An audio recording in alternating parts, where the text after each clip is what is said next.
திண்டுக்கல் மாவட்டம் நிலக்கோட்டை அருகே உள்ள பள்ளப்பட்டி அரசு மேல்நிலைப்பள்ளி அமைந்துள்ளது. இந்த பள்ளியில் மைதானம் பசபசைன்னு பளபளப்பாக தெரிகிறது என்று காணொளியில் பார்க்கிறீர்கள். ஆனால் அப்படியல்ல.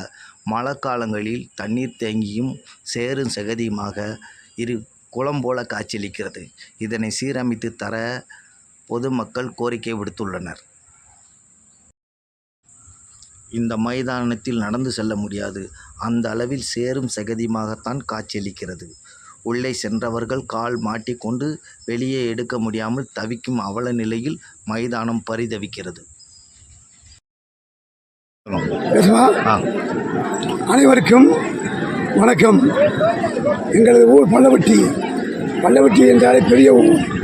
பள்ளப்பட்டியில் அரசு உயர்நிலைப்பள்ளி, துவக்கப்பள்ளி, கல்லூரிப்பள்ளி, இப்படி அனைத்து பள்ளிகளும் உள்ளன. இவைகள் அனைத்திலும் மாணவர்கள் நல்ல முறையில் கல்வி கற்கின்றார்கள். இப்பொழுது அரசு உயர்நிலைப் பள்ளியில் மழை பெய்தால் தண்ணீர் தேங்கி நிற்கின்றது, பள்ளமாக இருக்கின்றது, சகதியாக இருக்கின்றது.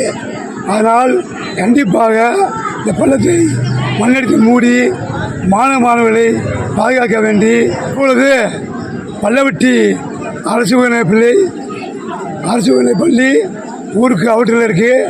ஆனால் தண்ணி தேங்கி சகதிகமாக இருக்குது. இதை அரசு மேற்பார்வையிட்டு உடனே செய்து தர வேண்டும். மேலும் வருங்கால மாணவிகள் போதையால் அழிகின்றனர், போதைப் பொருட்களால் அழிகின்றனர்.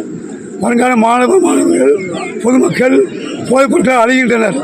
இந்த பகுதி அவுட்டர் பகுதி, மது போதைப் பொருட்கள் அதிகம் புழக்கம் உள்ளது. இதை அரசு கண்காணித்து கண்டிப்பாக வருங்கால மாணவர்களை காப்பாற்ற வேண்டும்.